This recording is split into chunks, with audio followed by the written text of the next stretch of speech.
Hey, you gotta move that. I'll move when I talk to Joey. Joey knows I'm out here waiting. He needs to come out and talk to me. I'll move when I talk to Joey. Say what? When Joey wants to talk to me, I'll move. Otherwise, I'm not breaking any law just for parking in a spot that says reserved for the sheriff's department. One more time. I'm here at the sheriff's department. Move, or you will go to jail for disorderly. I'm not being disordered. Okay. I'm moving my car. I'm moving my car. Hey everybody, welcome back to my channel. This is News Now Ninja. Today's video comes to you from Matt Reardon with Lafayette County Audits, who's reached out to me to talk to me about the corruption within the police departments and what they have done to him. Let me know what you think about the story in the comments section. Remember, if you'd like to donate to Matt, links will be in the description, and let's get straight to the video. You know, here's what's going on. You know, after I got my sworn declaration sent out to federal court, you know, it caused these motherfuckers to scramble. It's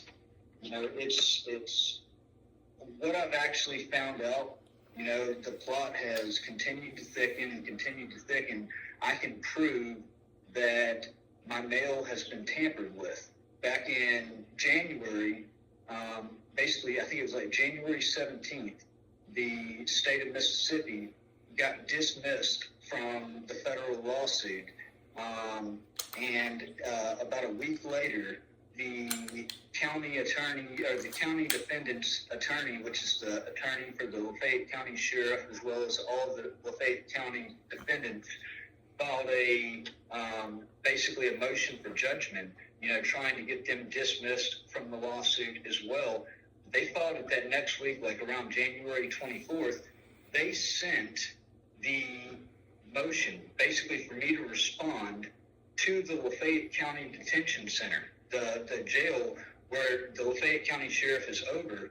And I hadn't been there since December 14th. They shipped me out December 14th to another facility. Well, you know, they attempted to get themselves dismissed, knowing that they had shuttled me around to a different place and that I couldn't get the updates. None of this legal mail ever made its way to me. You know, the fact that they didn't forward it on to the next facility, you know, why the hell did this stuff never make it to me for me to get updates from the court? The court was doing this stuff. The court, I even have it on a court order where the court was under the impression that I was still at the Lafayette County Detention Center. So why is the lawyer for the Lafayette County Sheriff sending their request to the jail knowing that I'm no longer at that jail? You know, they literally choked off all communication that I would have with the court, flight sending me around, and I filed a sworn declaration in federal court saying that, look, this was, you know, not only was this First Amendment retaliation, was what they did like 2 weeks after they got served this lawsuit by the U.S. Marshals last June. They arrested me for aggravated stalking, for walking into City Hall to do a First Amendment audit. You know, they were served with it around June 14th with the 80-page lawsuit. June 28th, you know, I was arrested for felony stalking because on June 24th I walked into City Hall to do a First Amendment audit, and the mayor claimed that she had a restraining order that was on me from 5 years prior. You know, it's more than a coincidence that 2 weeks after these people get handed this lawsuit by the U.S. Marshal's Office, they hit me with that. Then, you know, it's literally been hell ever since.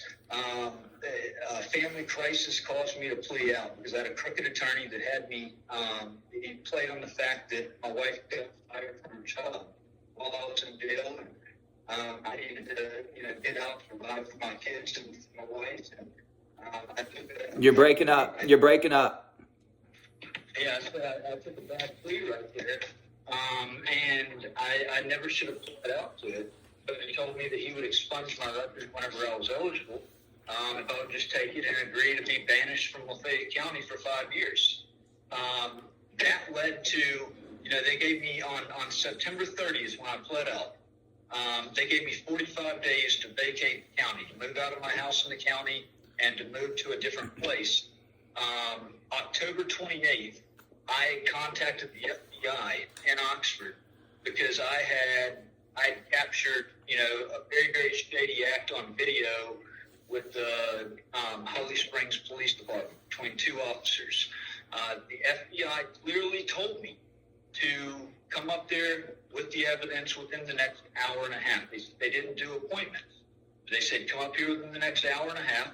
I relayed this information to the Sheriff's Department that I was needed at the FBI office. This stuff is on my website. The calls are actually on the homepage of LaFayetteMS.net. The deputy calls me back and she says, what do you need to go to the FBI for? And I said, it's none of your business, and ended the call. Shortly after that, she calls back and she says, what time is your appointment at the FBI? And I said, well, they don't do appointments. They do walk-ins. But they told me to come up there within the next hour and a half. And she said, okay. Well, 3 days later, on October 31st, I filed a motion to withdraw my guilty plea because I wanted to take that matter to trial. The very next day, on November 1st, they revoked my sentence. The district attorney revoked my sentence and actually held me in jail until a revocation hearing on November 3rd. I was brought out of my cell on November 3rd. I was asking for what the accusation was the entire time. I went into this hearing blind. They deprived me of due process. Literally did not tell me.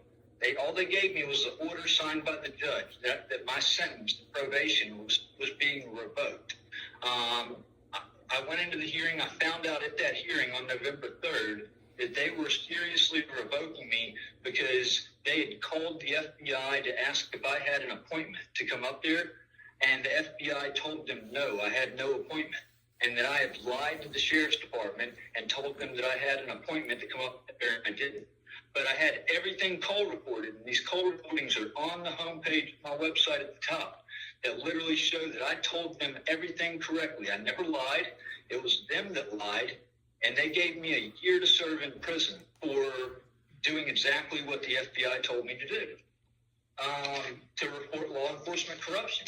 So I filed all of this stuff in a sworn declaration to district court on February 14th. I was able to finally get stuff out and sent to the court, so I did a lengthy sworn declaration. It's handwritten. It's actually on the homepage. Like, all these court documents are on LaFayetteMS.net, LaFayettEMS.net. So everybody started responding to that sworn declaration, basically saying that I was improperly bringing it, that it was bringing up other issues. But my argument is it's 100% related, because this lawsuit, stemmed all this stuff to come. 2 weeks after this lawsuit was served, these people freaking brought down the chopping block on. But what I need your help for is this, okay? Over 2 weeks ago, or actually almost 2 weeks ago, it was last Tuesday, I sent out a emergency motion to the court, and it had exhibits attached to it. This emergency motion, I sent a copy. It was a pretty large stack of documents that was supposed to be filed in federal court. It's notarized. I sent a copy of it to my mother. I sent a copy of it to Cliff, and I sent a copy of it to a law firm called Luby and Luby. They're one of the nation's largest civil rights law firms, okay, that I've corresponded with. And none of the four have received, including the court, have received this emergency motion that I sent off. It is signed March the 7th, okay? This was sent off March the 7th. None of them have received it, and it's 8 days, 9 days. There's no doubt in my mind that they're basically stopping mail from leaving this facility. They've tampered. My mail's been tampered with. My legal mail's been tampered with once. They've proven that they will do that, and I have no doubt that this stuff is getting stopped as well. So I wanted to read this plaintiff's emergency motion for relief from judgment or order with a prayer for injunction and protection, so that this gets out there, what I'm trying to tell the court, and hopefully, it opens some eyes about what's really going on with this whole situation. As soon as we get off the phone, I'll start working on the edit. Okay. So here goes. It says, Do you want me to share everything that you just said minus the first part so that people can hear the story? Why he was there. Because it's important for you to know that here lately over the last year, one of our fundamental rights as Americans, freedom of speech, has come under attack big time. Big time. And you know what? When freedom of speech comes under attack, the only thing to fall back on is freedom of expression. Just like you with your purple glasses, okay? it falls into his There are a lot of people that don't care like purple. and jurisdiction. Yeah, and I probably should do a better detailed job instead of. I'm sure it kind of sounds like I was jumping around here and there. You're doing your best, bro. You're in a jail cell. You're doing your best. You're doing pretty damn good for being in a jail cell. Yes. So here's what I got to say as far as this emergency motion that has been clearly stopped. I don't know where it's at. I don't know why 4 different people have not received it in this amount of time. It's very concerning. But the district court case is 3:22-CV-050-SA-JMV. It's a large civil rights lawsuit that was filed June the 4th of last year against the state of Mississippi, Lafayette County. It was, I think it started out being 28 defendants, and it's dwindled down to 18 defendants in it, I believe. But comes now the plaintiff, Matthew Reardon, who hereby moves to court for relief from judgment or order under federal rules of civil procedure, Rules 60B1, 3, and 6. Upon good cause and showing, plaintiff seeks to reinstate both the state of Mississippi and the Mississippi Department of Mental Health, hereby referenced to as MDMH, as active defendants in this cause of action. In support of his motion and relief requested, plaintiff offers the following information. 1, this civil action was initiated April 6, 2022, pro se by an initial complaint filed by Matthew O. Reardon. 2, plaintiff filed a first amended motion to amend complaint along with a 74-page first amended complaint between the end of May and beginning of June 2022. However, plaintiff is unable to access the docket report to ascertain the correct document number and filing date.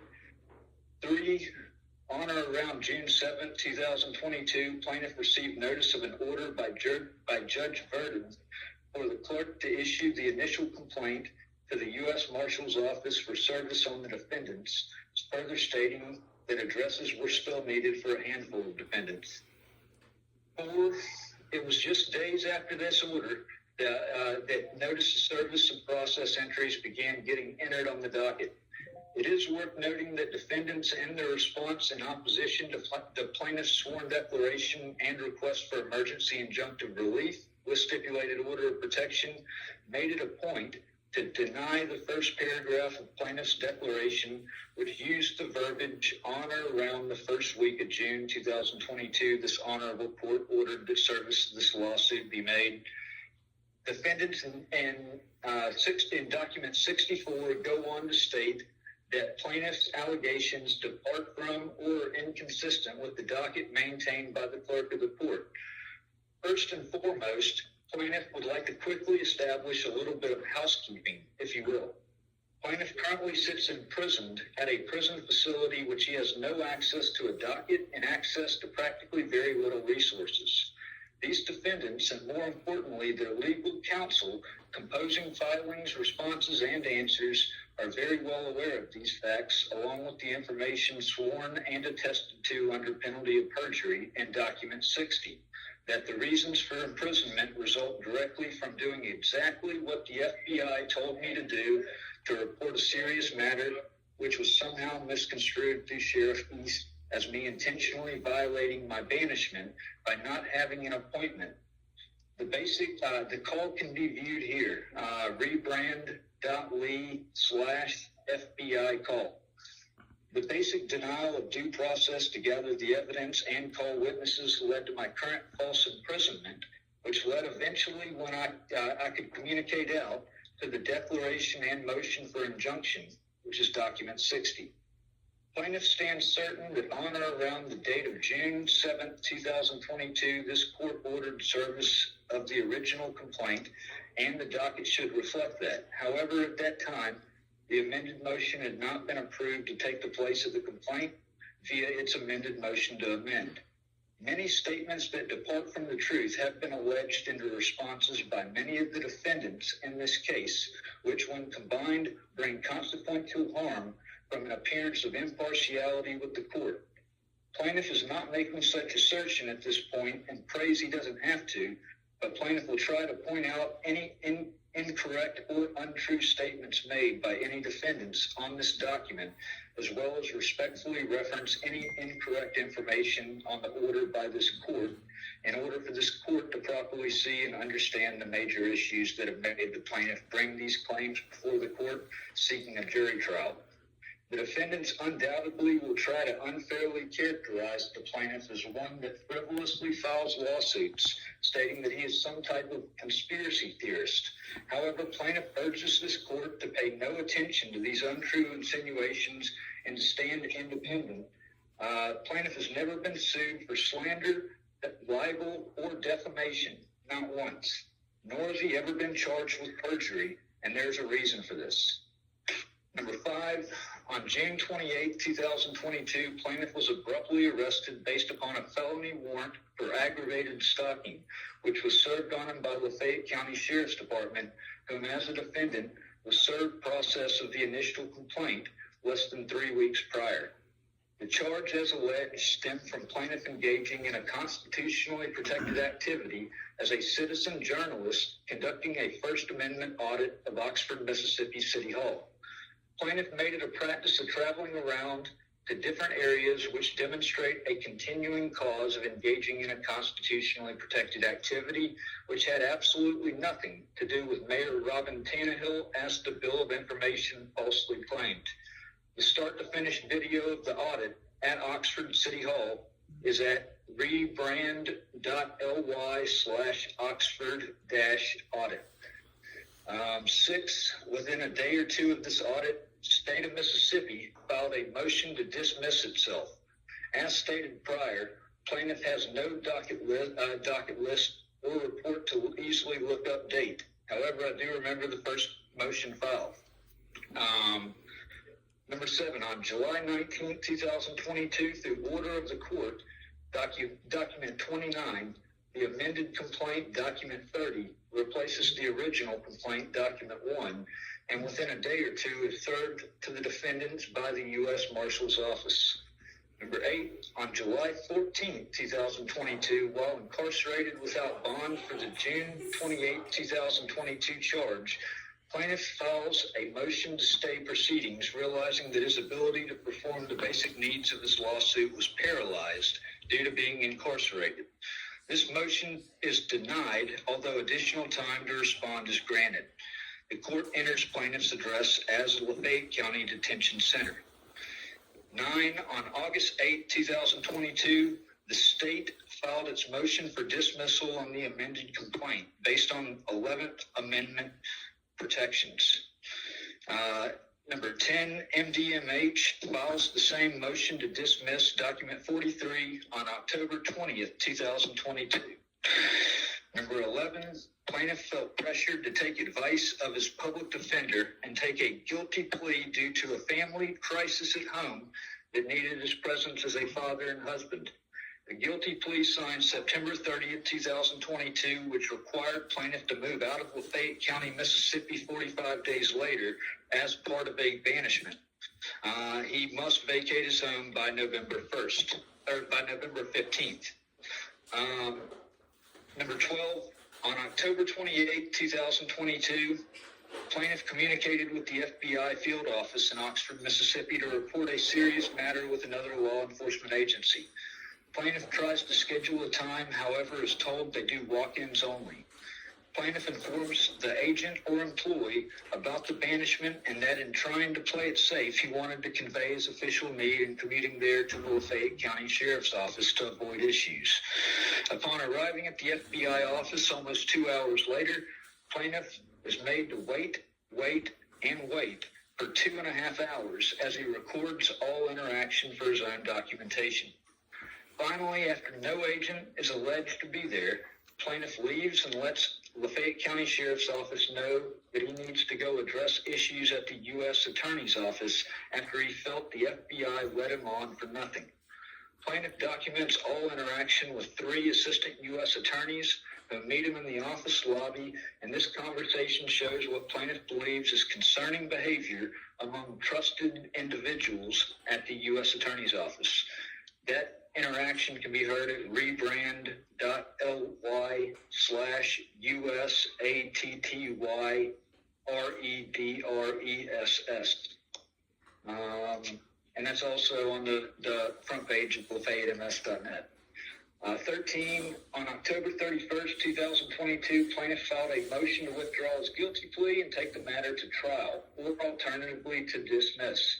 This detailed motion was filed pro se in Circuit Court Criminal Cause LK22-358 after plaintiff's public defender refused to assist or answer further communication.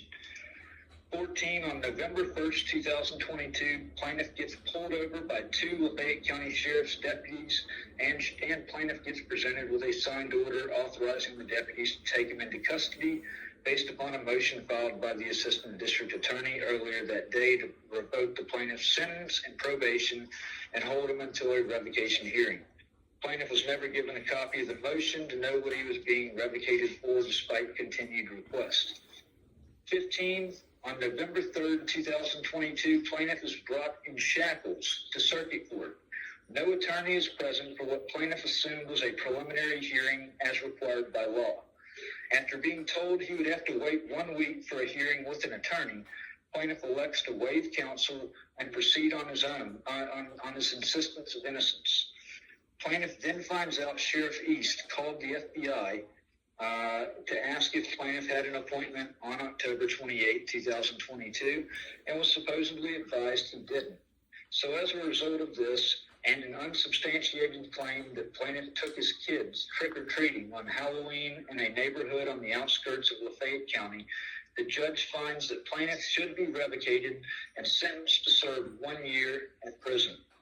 All despite absolutely no due process afforded, by never being informed in advance of the reasons, never being allowed to gather evidence, and not given any opportunity to call upon witnesses. 15, plaintiff is returned to Lafayette County Detention Center, where he remains in custody until December 14, 2022. 16, on December 14, 2022, plaintiff is transported to Central Mississippi Correctional Facility in Rankin County, where he spends 14 days in a lockdown receiving unit. 17, on December 28, 2022, plaintiff is moved to a quick bed housing unit.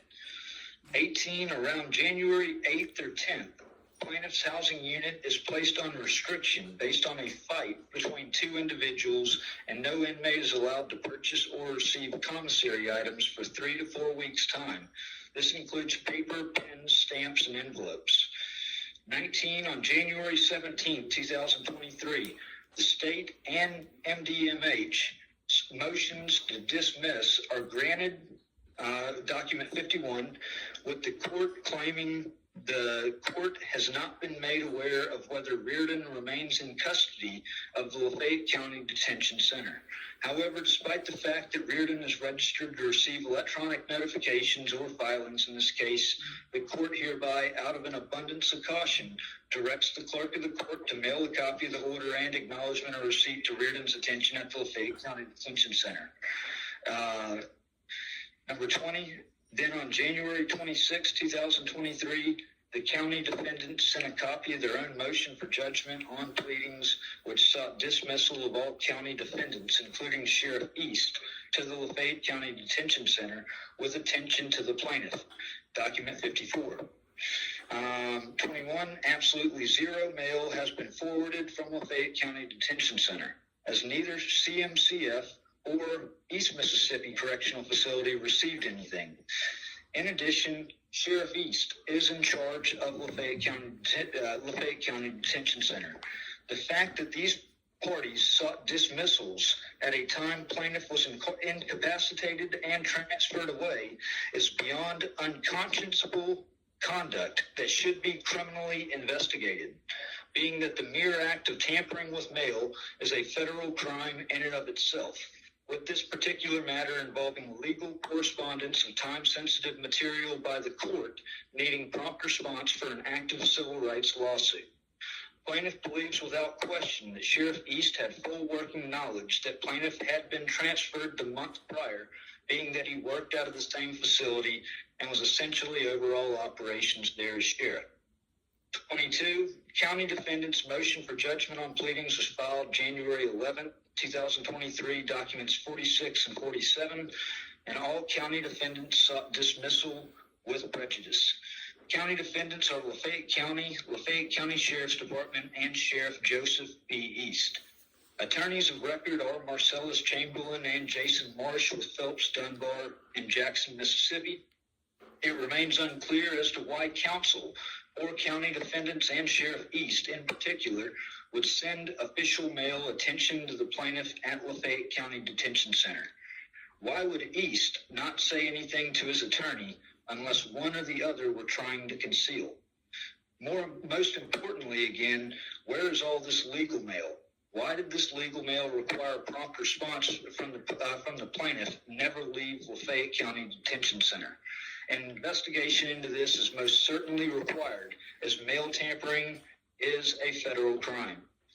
23, oddly enough, the date county defendant's motion for judgment closely aligns with commissary restrictions at Central Mississippi Correctional Facility, where plaintiff was unable to purchase any paper, pens, envelopes, or stamps for 3 to 4 weeks.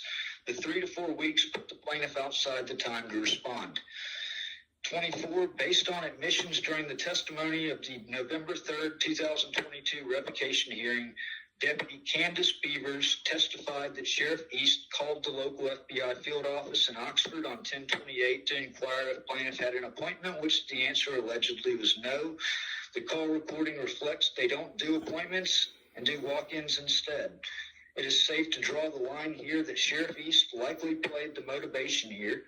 As such, the 10/28/2022 calls incoming and outgoing at the FBI field office in Oxford, Mississippi must be preserved for the purposes of trial.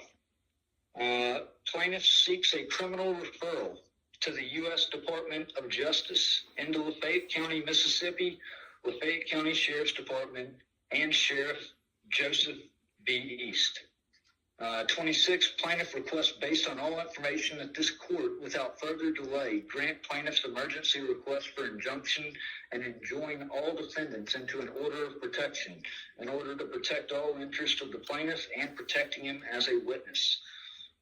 27, relief under federal rules of civil procedure rule 60B3 is warranted in this extraordinary situation.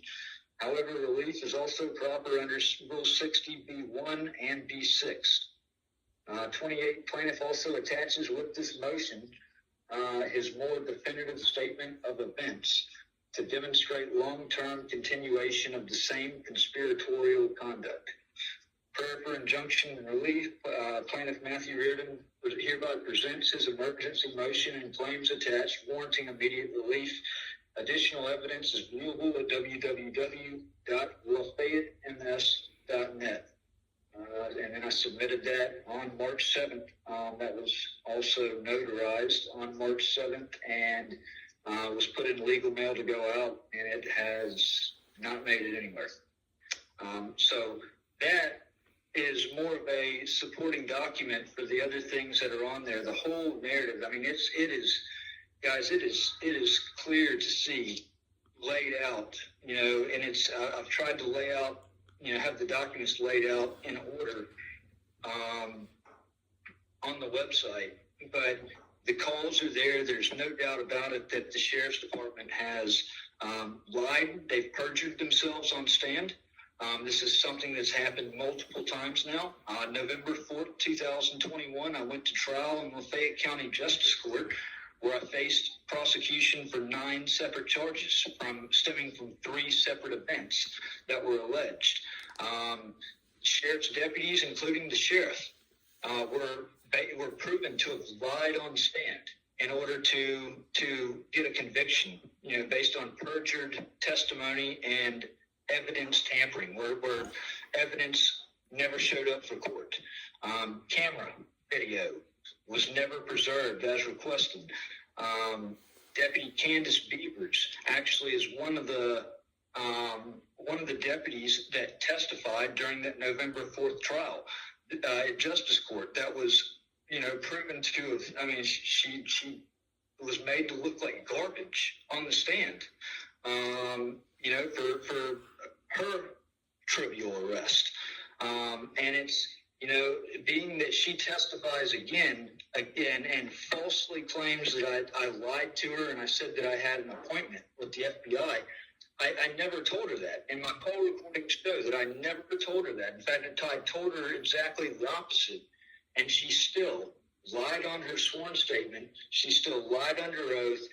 This deputy must be impeached. Her testimony cannot be allowed. In fact, for every case that she's ever testified on, for anybody, needs to now be called into question because her integrity is, it's clearly lacking. She's, there's now controversial things and complete lies that can be shown that have been given by this deputy and by the sheriff himself of Lafayette County, and they're going to any and all extents to try to get out from underneath the shitstorm that they created. In the face of true evil, the times truly testing of your faith are here. How will your legacy reflect on you and future generations that hinge on the decisions you make right now? Now is the time to take a stand for your freedoms of tomorrow, patriots. It's a decision you're gonna have to make. This whole ordeal has been the biggest nightmare I can't wake up from. I knew it would be the biggest challenge of my life, but this has been absolute hell. Nobody seems to take a damn thing serious. The government agencies who know they're in the wrong continuously make a mockery of everything because nobody seems to hold them accountable, which in turn makes the issue at heart grow larger than life. The influence of the media seems to be a make or break on everything in today's society. I've been every bit but silent on everything. I've resonated to a point of losing my voice, and it's like the mute button has been hit the entire time. It's like a story building within a story, which undoubtedly will lead to complete devastation. Not just for me, but for everybody. I've documented, journalized, reported relentlessly, thrown myself into the middle of a viper pit, because that's the only avenue I saw that could possibly produce a positive outcome and remedy the horrible things and horrible people that have destroyed my life and caused society to drift so far off track as it's been headed over the past decade. I made the conscious decision that I'd rather fall as a martyr to a worthy and noble cause than to ever surrender, accepting defeat. That is the primary reason I started Outlawed Productions and Writing with the Outlaw. The whole reason I've been openly documenting my journey and discoveries the way I have is to actually show the world who the true criminals are. Those set on total destruction and devastation to our way of life, to our Constitution, especially the ones in positions of power and authority that rule on their feelings instead of ruling equivocally and by established law.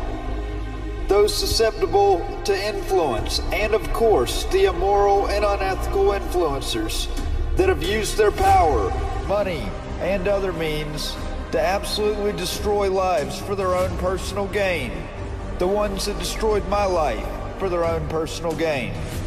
To show how low these low-life thugs hit. which is far lower than I even imagined when I tossed care and all inkling of fear to the side and said enough is enough. Hitting low is one thing, but hitting below the belt through a flagrant abuse of an unbelievably tainted legal and judicial system and steadily using that as a weapon of choice is a full-blown declaration of war on American soil by the very definition of a domestic enemy, a domestic terrorist, through acts of insurrection. This is exactly what our founding fathers warned us about. This is exactly what they had enough knowledge to foresee in the future. That is why they crafted the Constitution the way they did. That's why everything is laid out the way it is in the Declaration of Independence. I believe the preamble says it best in saying that we hold these truths to be self-evident, that all men are created equal. They are endowed by their Creator with certain unalienable rights. Among these are life, liberty, and the pursuit of happiness.